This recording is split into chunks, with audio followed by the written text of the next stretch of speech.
Our monthly visit with Michelle Reinen from DATCAP is here and now here on the morning show from WRCA Radio. Michelle, here we are in the month of June. It looks like you got a bevy of topics to talk about. We do. Everyone has the hustle and bustle of summer, and so do scammers. So we have a lot of content for today. Yeah, they don't have summer vacation. The first headline caught my eye, juice jacking. What is that all about? Well, this is asking consumers to really think twice before they plug into public charging kiosks. And so when you find one, you might not think twice about plugging in a low battery device for a few minutes and really think about when you're at the airport and traveling about. But when a cyber criminal tampers with these kiosks to install a small electronic device called a skimmer, these tools become a juice jacking risk. And this term comes from hijacking and juicing, or adding juice, adding power to your device. So all just slang to make sure we're getting people's attention. When a juice jacked charging cable is plugged into a consumer's device, it could actually install malware, lock the device, and demand payment to unlock it, or steal sensitive data. The consumer's passwords, financial information, credit card or bank account numbers, and contacts could be stolen instantly and possibly without the consumer actually knowing that it happened. That is one of the more scary things you've talked about lately, I think, Michelle. It is. And so I do want to create some calm. Few public charging kiosks are tampered with by scammers, but almost any one of them could be. So we need awareness around this if a consumer needs to charge up. So if you are charging up, then know that should you get a choice to choose charge only when you plug in your device versus shared data, choose charge only. And then you have the option as a consumer to attach a USB data blocker device to the end of a cable, which allows devices to be charged while stopping any data transferring from occurring. So if you are a high-volume traveler and need to use these, you might want to invest in that USB data blocker device, or just use a standard wall plug and portable battery with your charging cable, your very own, and don't depend on these public charging stations. Just go prepared. Recovery scams next in line here, and talk about that. I guess people posing as legitimate agencies trying to scam you. Yeah, this one's just sad because it adds insult to injury, I think is the phrase here. And so what happens is in a recovery scam, this scammer impersonates those trusted resources like that government agency, a law firm, or that consumer support organization, and they claim that they can help a consumer recover from a scam loss. That scammer then claims that they can help recover that stolen money or identity for a price, but really they're just being targeted by the scammers all over again. And we did hear from a consumer who reported that after they lost $5,000 to a cryptocurrency scam, they were contacted by what they thought was a reputable company claiming they could help get the consumer's money back. And the consumer transferred another $500 to this company through what they thought was a legitimate platform, but soon realized the website was just a convincing copy of a real platform and was actually controlled by this scammer. And of course, that scammer refused to refund that $500, and so the consumer lost even more money. Wow. So what can we do? How can we block these kind of things? Well, if you're offered help or recovery services after being scammed, please remember that scammers make money through urgency and emotional manipulation, and they rely on convincing consumers to act before they pause to think carefully about the situation. And that's what we want everyone to do, just pause and think through it. Ignore unsolicited offers. If you want help with recovery, seek that out directly from real agencies and organizations. I mean, come to DADCAP. We're free. And be skeptical of requests for upfront fees. After payments delivered, there's no guarantee that you'll ever get those services that you've been promised. And if the fraudulent payment is sent to the scammer through the cryptocurrency kiosk, remember, file that report about those stolen funds within 30 days to the kiosk operator as well as law enforcement in hopes that we can help get your money back. We had a story on this week about fewer kiosks now in the state of Wisconsin. I think that's a positive thing, isn't it? Yeah, absolutely. We anticipated that with the legislation that passed and we talked about last month, that some kiosks may disappear because of the regulations and the signage and the warnings and the daily limits that are there. And so I'm not surprised by that report. School is out for a lot of kids. Internet safety for summer break. What's the latest on that, Michelle? Yeah, well, June is a great opportunity for parents and guardians to just assess and improve their family's internet safety habits because we know there'll be more screen time on those rainy days or too hot in summer days. So we have some resources to help everyone get started with this conversation and evaluation.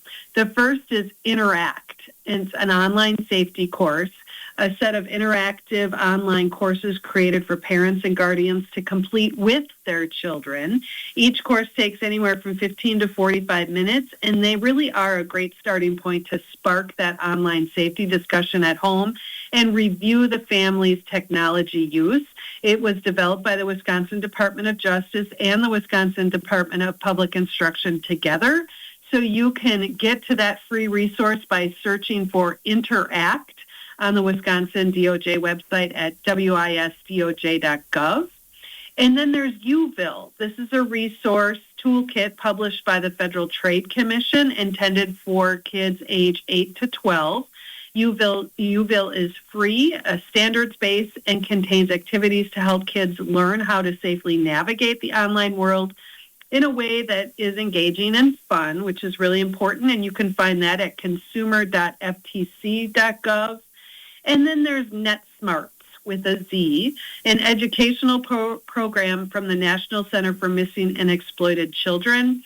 And this provides age-appropriate videos and activities that can teach kids how they can be safe online when they're gaming, using social media, or communicating on smartphones and other devices.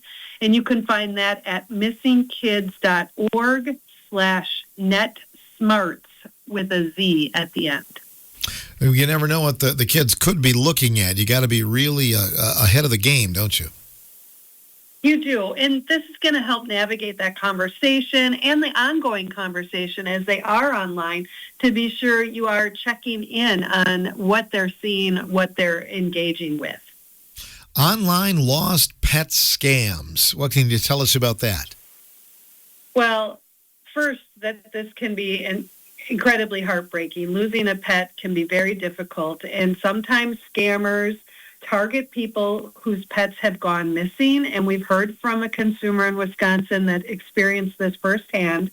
After this owner posted publicly about losing their companion, the scammer reached out and attempted to try and manipulate the situation to steal money. The scammer claimed in this case that they were a pet search service who could help find the pet for a fee. But we've also seen where these scammers try and claim that they found the pet but need payment for transportation costs. The pet has been injured or is sick and needs expensive veterinarian services, or that they've just stolen the pet and they're demanding money for its return. So these scammers are just relying on the pet owner being desperate to get their companion back, and they use that emotional manipulation to create that sense of urgency and the pressure to act quickly. So what should someone do if they're caught in that kind of thing? Because pets are like family, obviously. Yeah, and you're going to be willing to do almost anything, right? Well, first know that if you request proof, the scammer could refuse to do it, but they can use artificial intelligence-generated imagery of the animal to try and provide that proof. So that's going to be one thing to keep in mind. Avoid sending money up front. And then try and limit how much specific information about the animal you include in any physical posters or social media posts, because these details can be used later to verify if someone really has found the pet. And then search for any pet search services online with the term scam, complaint, reviews, just to try and verify that they're legitimate. and then use that legitimate information to contact them rather than what you're finding on social media in those profiles there. Looking back on 2025, what were some of the top scams on social media? Well, shopping scams is one of them, romance scams, and coaching training scams. So we found that in 25 from the Federal Trade Commission that nearly 30% of consumers who lost money to scams said it started on social media and that there were reported losses reaching $2.1 billion. And that's 8 times higher than in 2020. So thought it really important for people to remember these 3 shopping scams. They were the most reported scam on social media, and that's the posting of an ad for rare and expensive items listed at low prices, or a scammer posting something, getting you to click an ad that ends up at a website that seems familiar. It looks legitimate, but it's actually just a copycat of a legitimate website, and they're trying to get you to log in to the scam website to hand over your username and password and maybe even make a financial transaction where they can get your financial information. And then with romance scams, nearly 60% of the romance scams that resulted in losses in 2025 did start again on social media. So it's really easy for real users to meet people online, but that new love interest who sends an unsolicited direct message or matches with you on a dating app, that could be a scammer. So keep that in mind. These scammers will spend time gaining that trust and building that relationship, but then they'll ask for money to travel or to handle some emergency, and some will even ask you to invest in stocks or cryptocurrency in order to build that relationship. And then finally, the third thing was that coaching and training scams. Here, the social media users, they can find testimonials and ads posted by what we think are experts who offer to teach ways to get rich quick, and they might claim that they can help small business owners set up something with a high-paying remote job or make massive returns from stocks or cryptocurrency. And again, like the romance scam, these coaching training scams are often used in connection with investment scams, and that's responsible for more than half of all reported social media scam losses. So be mindful of that and be on the lookout for those investment opportunities that are just too good to be true. Right. Everybody's looking for a quick buck, and I guess, again, the scammers play on people's emotions big time, don't they? They do. It's one of the leading issues for how people get manipulated into being taken advantage of with scammers. We're not thinking rationally. We're being manipulated emotionally to act and react quickly. So be suspicious of the big problems and things like that. And any other tips on that? Well, don't trust those testimonials provided by coaches and trainers. You need to, again, search for those independent reviews. And remember that modern technology makes it easy for scammers to fake how they look and sound on social media, even in real-time calls, especially if it could be tied to a romance scam. And then always double-check the web address before logging in or entering any payment information. If it looks different than normal when it's a site you're normally at, that's a red flag, and you need to pay attention to that red flag. I think everything we talked about was related to technology or, social media and those kind of things. Any scams anymore? Are there any door-to-door? Are those common anymore or not? Well, certainly we see the seasonal door-to-door situations. I think just last year we talked about some charity scams that were going door-to-door. In the fall, we usually see blacktoppers come out around to the heat, and they come to Wisconsin to try and scam us out of money that way. And then this spring, we were on the watch for those storm chasers when we had all the weather. So, yeah, we still get all types and kinds and methods, whether it be door-to-door, your mailbox, your phone, or online. The scammers will use every attempt and contact method possible. Right, and we're certainly not out of the woods in terms of severe weather. That could be happening again all summer, so you just need to be mindful, don't you? Yes, absolutely. Be mindful of that and question things. Call Consumer Protection to check them out. You can reach us at 800-422-7128. Michelle, always a pleasure to have you on the program, and good luck to you, and have a good month of June. We'll talk to you in July. That sounds great. Take care.